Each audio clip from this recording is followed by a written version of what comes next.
Coming up next on Talk is Cheap, we are going to be talking about the Navy's Area 51, not located in Nevada, but in the Bahamas. All right.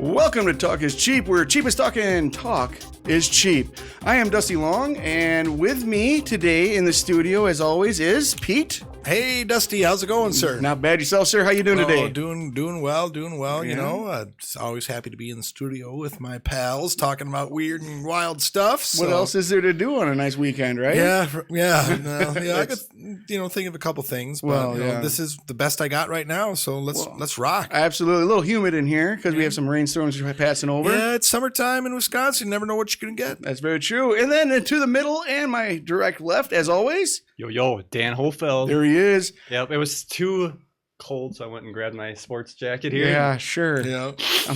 I'm sweating bullets, and he's cold. Yeah. You know, I don't want to seem like a broken record, Dano, but I compliment you on your coat just about every time you wear it. This is my other coat. Yeah, you just have nice coats. It's I like them. Smoking jacket almost. Yeah. Yeah, it's awesome. You love smoking jackets. Yeah. I got some really nice ones picked out for later.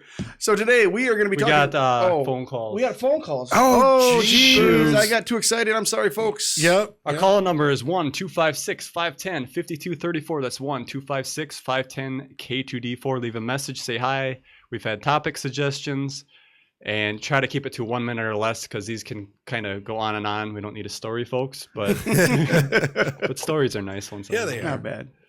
So this is Kim from Michigan. She's talking about chemtrails. Hey guys, Awesome. This is Kim.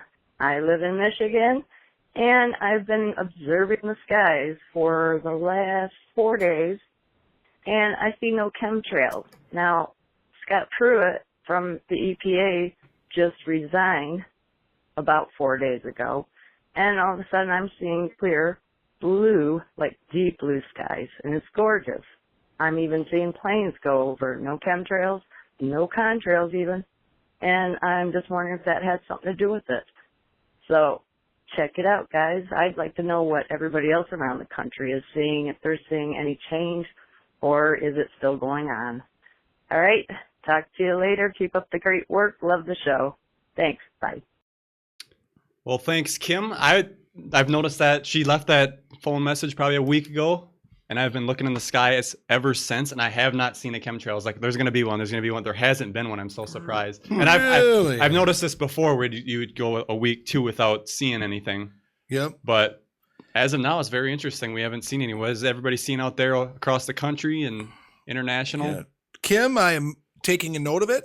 And I will look into it a little bit too. That's interesting. I wasn't paying attention. I didn't notice it. I can't imagine that Scott Pruitt would have that much to do with, if him being gone, because there was somebody else on his spot before they were running the chemtrail program. Or you'd think that someone would. He wouldn't be pulling the strings. Even if that is anything to do with the EPA. But maybe people are so freaked out about the shakedown that's happening with the EPA right now that maybe they've held off a little bit because too many eyes. Who knows? Oh, that could be. Yeah, absolutely. So yeah, if you want to call in, the call-in number is right there, 1-256-510-5234. That is our voicemail, ladies and gentlemen, 256-510-K2D4. All right, Dusty, how's your topic? My topic is given to us, submitted to us by Michael Landsman. That's right, Michael Landsman. I want to thank you very much for taking the time out of your day to go ahead and ask us to cover something that's pretty interesting, actually. We're going to be talking about Autec, the Atlantic Undersea Test and Evaluation Center. And yes, I read that because there was no way I was going to remember that. Absolutely. The Atlantic Undersea Test and Evaluation Center. Absolutely. This is it's very Autec. interesting. Oh, yeah, Autec. Utek is how they. I think they say Autec. Okay. Yeah. Okay. Then again, I could be wrong. I don't know. So anyway, what is Autec? It is a laboratory that performs, and I'm just going to read this right off Wikipedia, laboratory that performs integrated three-dimensional hydrospace, aerospace trajectory measurements covering the entire spectrum of the undersea simulated warfare. calibration, classifications, detection, and destruction. Its mission is to assist establishing and maintaining naval ability in the United States through testing, evaluation, and underwater research. So what this is a big testing facility for all of our newest weapons, subs, especially submarines, and that type of thing. It is located. So nothing out of the ordinary. No, not pretty really. broad description too, It is, right? it is. Underwater research. It's actually two parts. There's one here that we're going to be discussing most most of what we're talking about is here in the Bahamas. There's also a Miami headquarters building that they communicate with and whatnot. So there is one here. It has 3 ranges: weapons range, acoustic range, and the 4S forecast range. 4X. 4X. Anyway, the most important thing, though, is it's all located in the tongue of the ocean. This is actually an interesting geographical spot. The deep ocean basin is approximately 100 nautical miles long by 15 nautical miles wide, and it has depths of up to 6,000 feet. The really nice thing about this is, and it's not here, but it has a very flat bottom, flat sandy bottom. It's protected. Let's see here. I had this highlighted, I thought. But anyway, it's protected from the ocean itself. Protected like tsunamis and stuff, or it's protected from a lot. In a lee, water breaks or whatever and stuff like that. You can see there's a reef or something there. Well, we'll get into that a little bit more. I had it someplace, but anyway, it is protected. It's called the tongue of the ocean, and what it is the Atlantic Ocean butts up, and there's a channel, and then you have this wide basin. And we'll see the pictures here and whatnot. And what that does is any of the waves and whatnot, they get all dispersed and they don't come into that tongue of the ocean. It remains quite calm, just quiet. like any marina has the dam, or the wing dam or whatever. Yep, that kicks, absolutely. The break line or whatever. I'm not a nautical guy, so I'm not sure.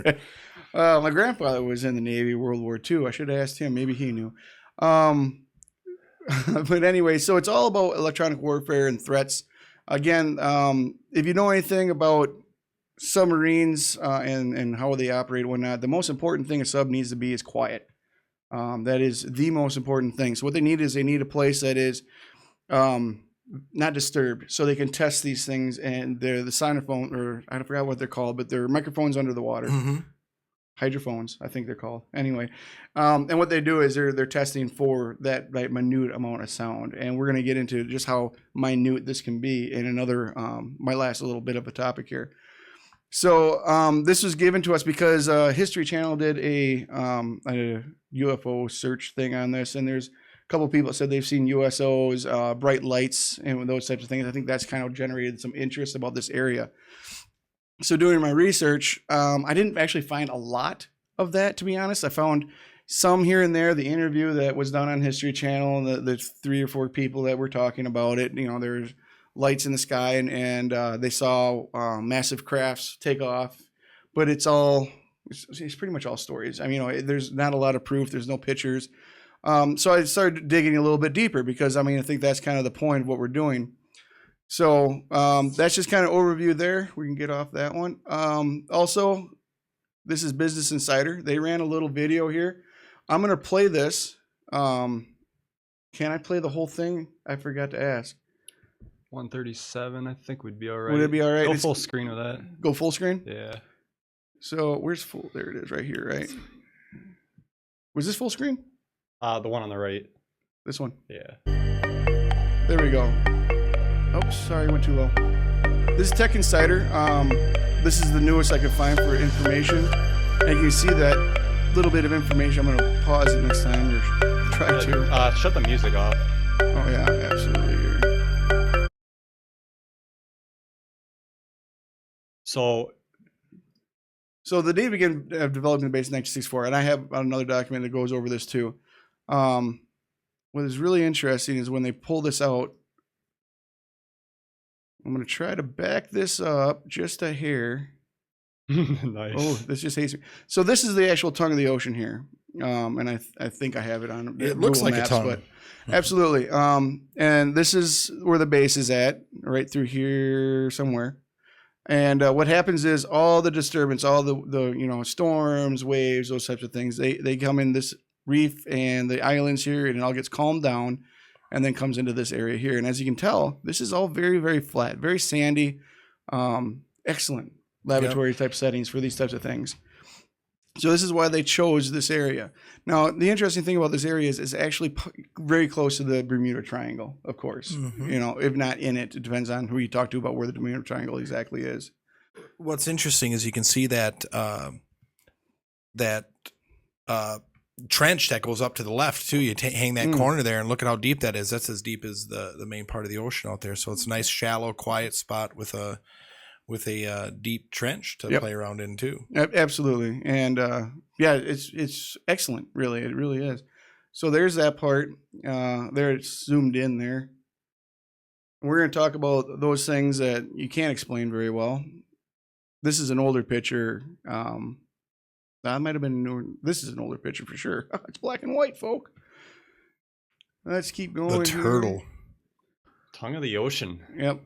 Toto. It's a very interesting flat bottom, measuring 20 miles by 150 miles. A lot of space to play around in there. That is. And that, yep, there it is. Islands, reefs, and shoals. There, I knew something was going to go into a little bit more high ambient noise. Yeah, right. The surf and stuff that's that makes all the noise. And there's pretty much the reason why, like I said.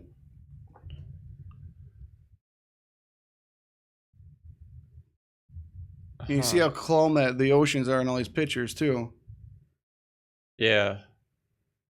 Which is hugely, hugely important. And there it is.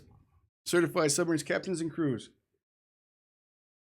And West Palm Beach. Yeah, they got this all mapped out pretty well. Oh, yeah. It's not like it's some big secret. No, actually, you can actually go to the website and they're asking people if they want jobs there. Like, they're no joke. All the way to the right. Huh. So, yeah, it's not shrouded in secrecy like, you know, Area 51 is, you know. And that's kind of when I first started researching this, I was actually surprised at how much, you know, how much easier it was to get any information. They have Google, you know, Google Maps will zoom right in on it. That's not blacked out. It's not blurred. I mean, I even went all the way around it trying to find any little part. They show ships in the harbor, you know, so yeah, it's not really. It's kind of like when we did Area 52 too. They didn't really. I mean, I was just gonna say that Area 52 is the same way. With they had tour groups going into it. So is this another in plain sight kind of thing too? You know, because I guess, you know, as a naval guy, that seemed pretty appealing spot to me. Absolutely. And see, that's the thing. You can go there. The tongue of the ocean isn't all segregated. They have you can go there and scuba dive. You can just So if they were doing something like crazy, they'd have that fenced off. You can't go here. So I was I did more research, try to find more and more. This is not an actual picture. So this is that's too bad. Yeah, this is like what they say. People have said they've seen coming out of the ocean at night. Now, have you ever seen a submarine berth or, you know, come out of the water at a high rate of speed? It would make a massive splash like this, and then it comes up and then it slams back down. And a U.S. submarine killed some fishermen over in Asia, like, I don't know, 10 years ago now. Came down on a fishing boat. Oh yeah, so I mean, and it's part of the testing they have to do. And if they're certifying submarine captains and crews, they have to do that. They have to know what it feels like to go from 100 feet underwater to zero in a heartbeat.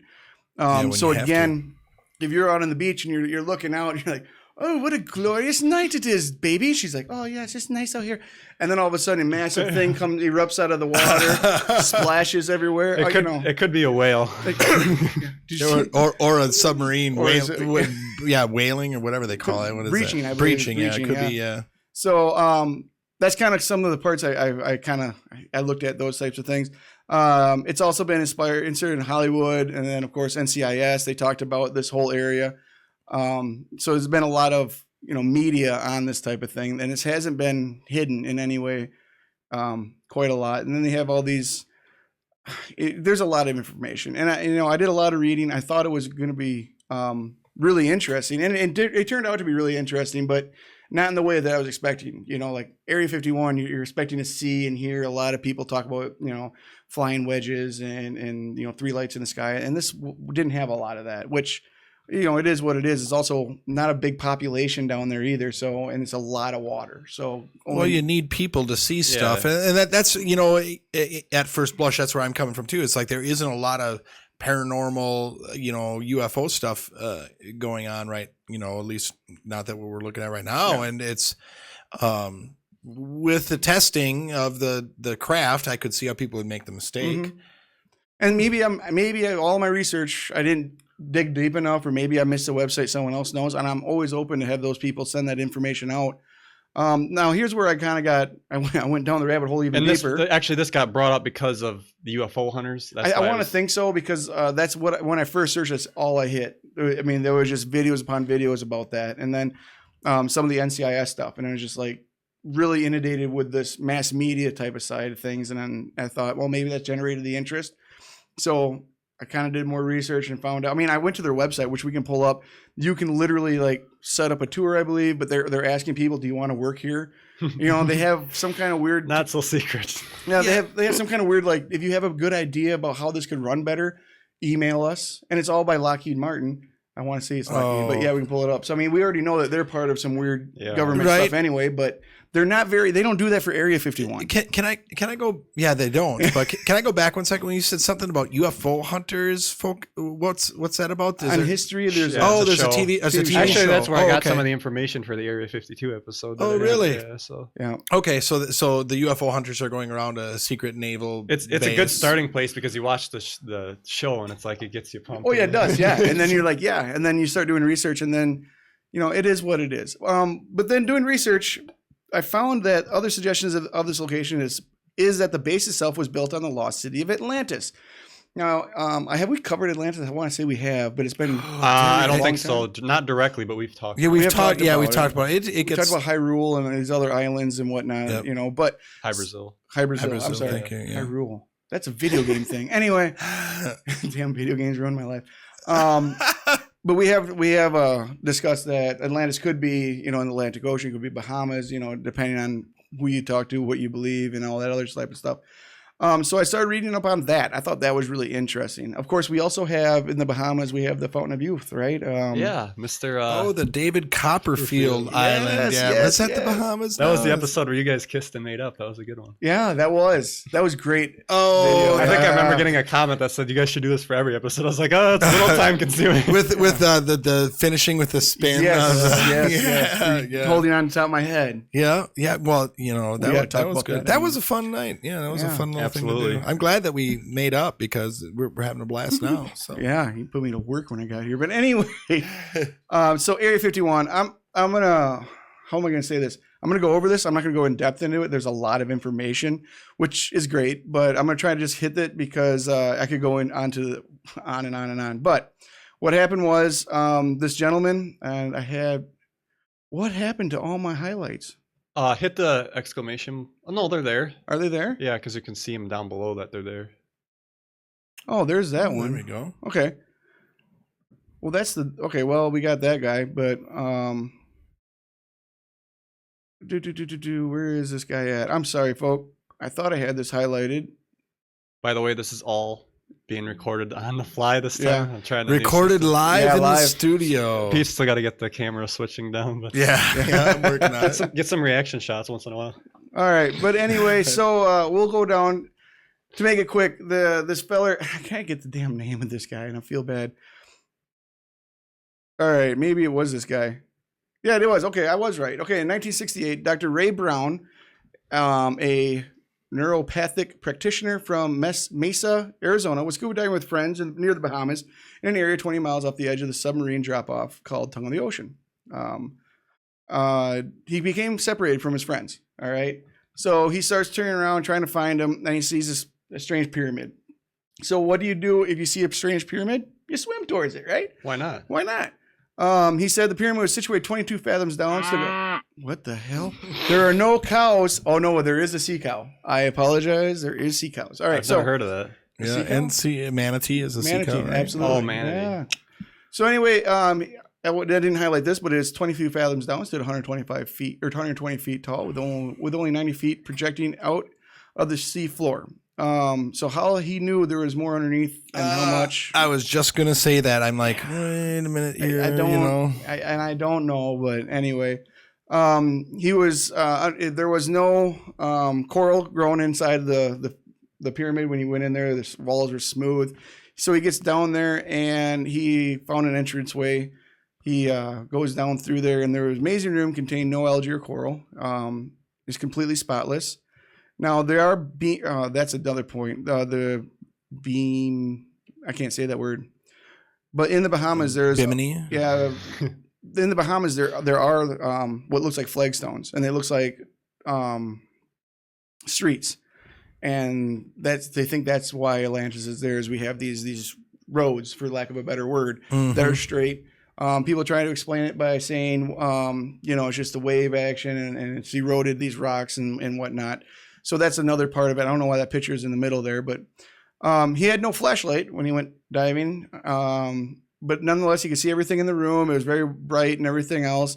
And then he says here, his attention was drawn to a brassy metallic rod, 3 inches in diameter, hanging down from the apex of the center. And at its end was attached a many-faceted red gem, which came to a point. Directly below the rod and the gem, sitting in the middle of the room, was a stand of carved stone topped by a stone plate with scrolled ends. All right, so there was, on the plate rested a pair of carved metal bronze colored hands, life-size, which appeared blackened and burnt as if being subjected to a tremendous heat. Nestled in the hands and situated 4 feet directly below the ceiling rod gem point was a crystal sphere 3.5 inches in diameter.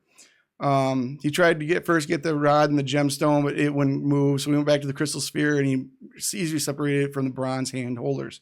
And he left the pyramid with it. As he left, Brown felt the presence, and he heard a voice from somewhere telling him never to return. So God, yeah, never return, my son. So, oh hell no. So this is the point. This is where I always get upset when I'm doing this research.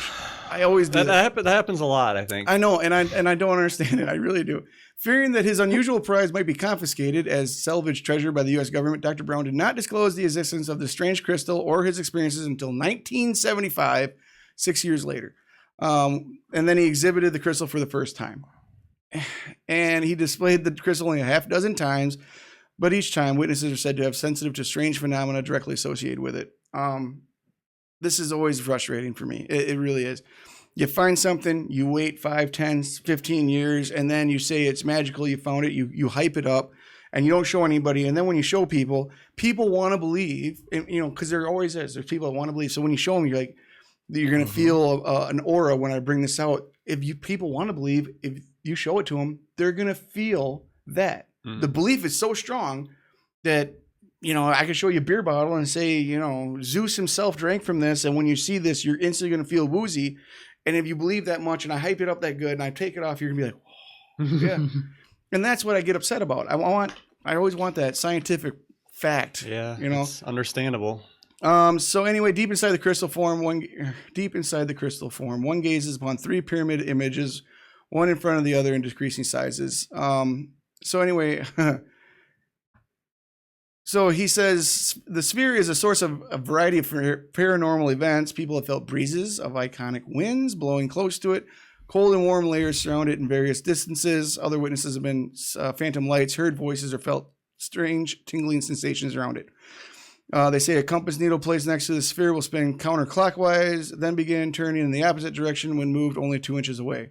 Metals are temporarily magnetized when close contact with it. There are even recorded instances where one person has been temporarily healed of an ailment by touching the crystal sphere, but then the next person to come into its range took the symptoms of the ailment of the other person, as the crystal could draw out and then activate human disorders at will. Like the Green Mile guy. Yeah.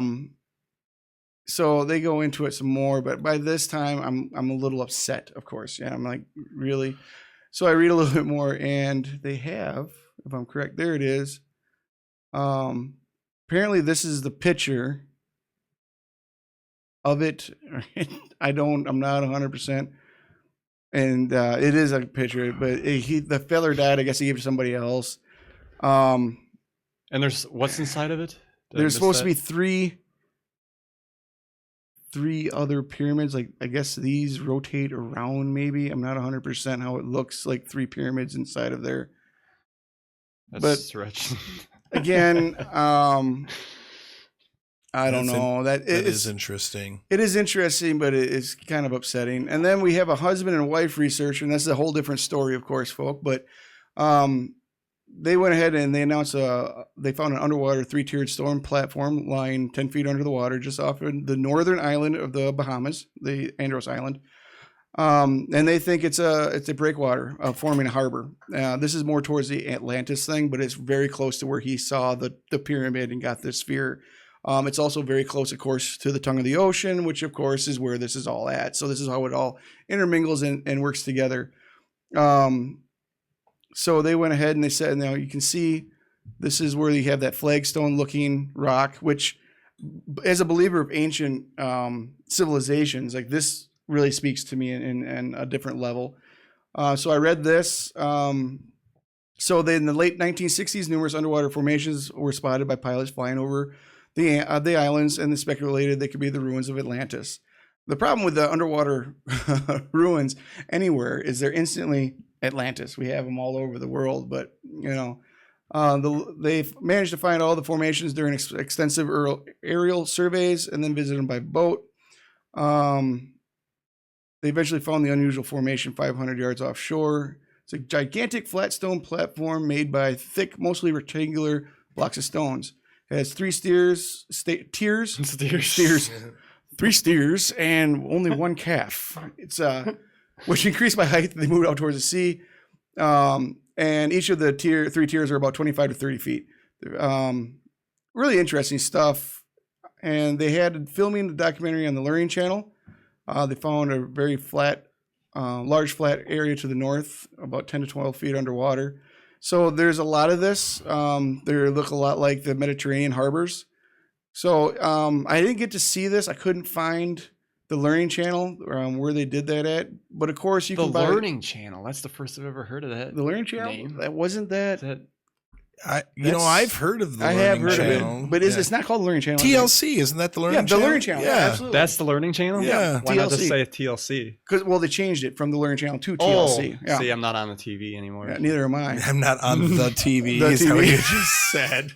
Of course, you can go and buy their book, though, if you want more information. Of course. Yep.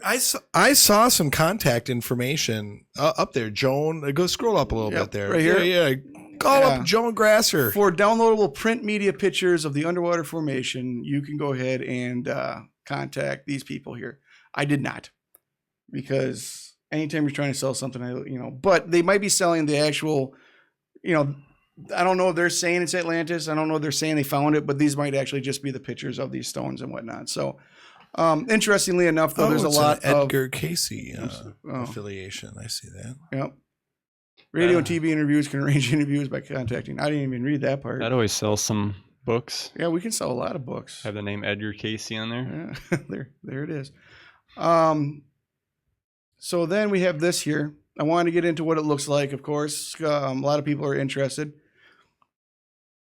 And this is the smaller part. I'm going to back this. I mean, this is how massive this area is. Now you can go ahead and For those don't know, just back up a little farther, just so they know where the yeah. Bahamas is, just in case. There we go. So not very far from West Palm Beach in Miami. This is where the other headquarters is, the mainland headquarters. Of course, we have Cuba here. So this is a very large area. Can you hide stuff in large areas? Absolutely. Oh, what the heck? We just went completely dark there.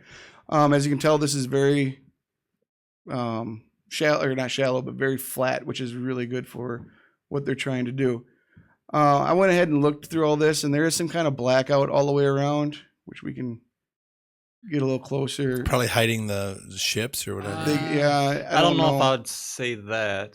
They do have this trench. Of course, this is very, very shallow. This is all reef. So I'm sure they went ahead and dug that for boats to pass through in and out, maybe even the subs. I don't know. Wouldn't think so. They do have a barrier all the way around it.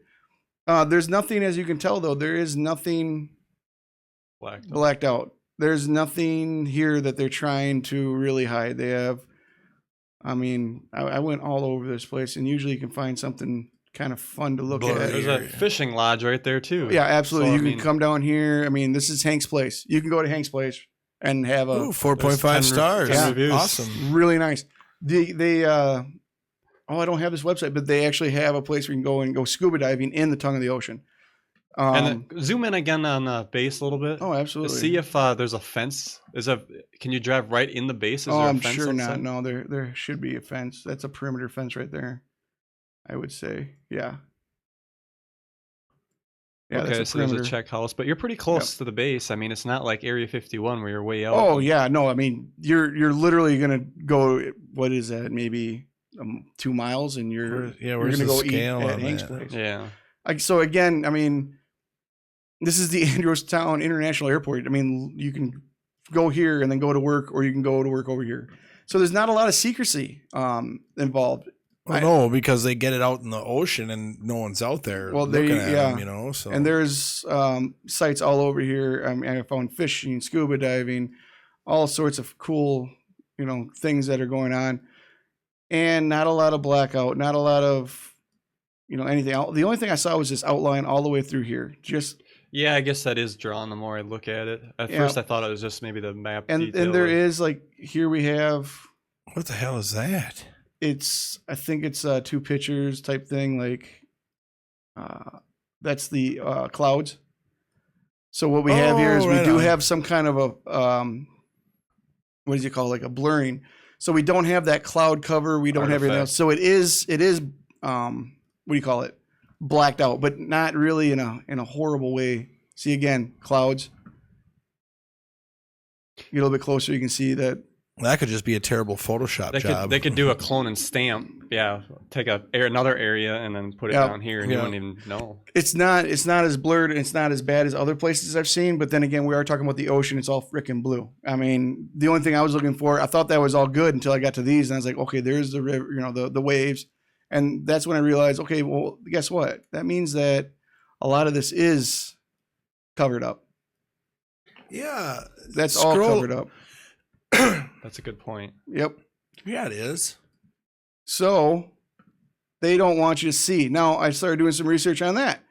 Well, if you're testing weapons and subs, you probably don't want people to know where your stuff's at inside there. Yeah, that's a good point. But I don't know if Bob's bait shop is right down the freaking right. So what I think is for national security, they're not going to show you anything that could be here while Google went over is what it is. I don't honestly think there's an underground base. And the other thing that they were talking about, which I'm going to see if I can see on here because there's a fly on there, is there's some lines. There's a picture somewhere. But anyway, there are some cables going out into the ocean. And that has a lot of speculation behind it too. What the cables are, what they're used for. The underground base that's there, and that's how they get communications and that type of thing that they talk about. And at the same time, if you have these microphones, they got to be powered and they got to be able to record it. So I think that's what that is. So that's kind of where they've got a now. Big dock. They're getting big ships in there. That's a pretty good sized ship. Now, then doing some research on how top secret this is, and I found this on the Chive. This is the U.S. Navy's actual most secretive place. It's a landlocked lake in Idaho. This is actually more important. This is where nothing says quality journalism like the Chive. This is the best pictures I could find, though. You can find it pretty much anywhere. I read a really nice article about it. This was all developed in I want to say it was Franklin Roosevelt. They say that his wife, Eleanor, was the one that picked the place out because they were flying over and she knew that they were looking for a very secretive place to do sub research. They're flying over. She looked down. She goes, "What about this place? A little town near there. It blew up. It really did. The town blew up? No, like the whole population blew up. I'm sorry. Oh, yeah. Okay. I'm like, oof. So the population blew up. They put a lot of research in this. It's a really, really deep, cold lake, which is mimics the ocean. They went ahead. My earpiece just fell out. That's wonderful. It's in Idaho. It's landlocked, so you don't have a lot of people going. It's Idaho. Right. Not a lot of folk going around. Yeah. So it's really interesting. They have pictures of it. They're not trying to hide too much, but this is all where some of the most delicate, equipment is being tested for submarines. Again, they have the same microphones underneath. You're not allowed to they do all their testing at night. These microphones, I'm saying microphones, but they have a certain word because underwater, can literally pick up the sound of snow hitting the lake. That's how sensitive these are. So it's snowing, the snow hits, and these microphones are like, oh, it's snowing outside, in case you needed to know. They do all their testing at night because of that. Again, these are some of the pictures. They're not trying to hide too much. They were a lot more before. You can still go fishing, and you can't. I think they said you can't go to the near the base, but the rest of it you can go swimming and everything else. There's a really nice Hank's bait shot. I don't know for sure, but another bait shop down the road. And the article I just read today, because I just found it, they said that they're testing ships now too, and they test them at night, and they're the stealthy ships with all the angles and whatnot. Oh yeah. And now it's drawing crowds because people are going there to check it out. And again, they're not really hiding anything, but yeah, pretty interesting stuff. I've actually never seen that type of design on a sub. A fin or something. Yeah. Well, and there we have the breaching. Yeah. There we go. Hydrophones. Jesus. Hydrophones. I was right the first time. I think you had it. Yeah. Oh, they're so sensitive that general rain on a lake surface can be detected. Kind of like microphones, but not. Yep. Yeah. Underwater microphones. I like it. They are linked by fiber optic cables, protected by pipes. The same thing they talked about at the Autec station. So, doing some research, I found things that didn't make sense that made sense later after doing some more research. Look at that duck. That has a security clearance. All those animals are security clearance to be there. Yeah. Yep, absolutely. They build 1/4 scale models of the subs. And then I think what they do is they test them here, and then they take them to Autec. Is what makes sense to me, because these are all 1/4 size. And I think this is what you got is you kind of have that Area 51, but not secretive, and the way Area 51 is what I'm trying to get to. Yeah, I don't see anything out of the ordinary. This makes all perfect sense. This makes and these are the new ships that they see now. People are getting really interested in them. They're pretty cool.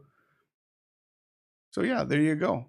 That's what I found. Now I could be wrong. I say this, I think, every time. I might not have done the same research that Michael did or anybody else out here did. And I'm always welcome to have a little debate with that or conversation or anything else.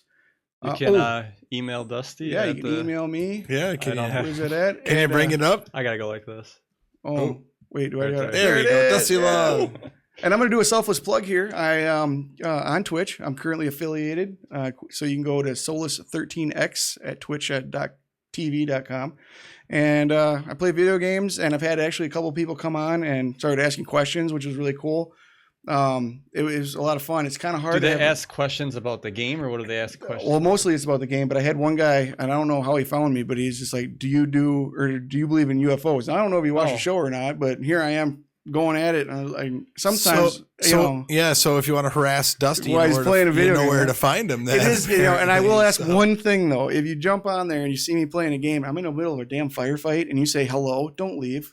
If I'm shooting people, I'm not looking over here, but I do check and try to see what's going on. I'd love to have that conversation with people. Plus, it livens me up. So sounds like it. Yeah, but yeah. So that was that. I hope you enjoyed the show.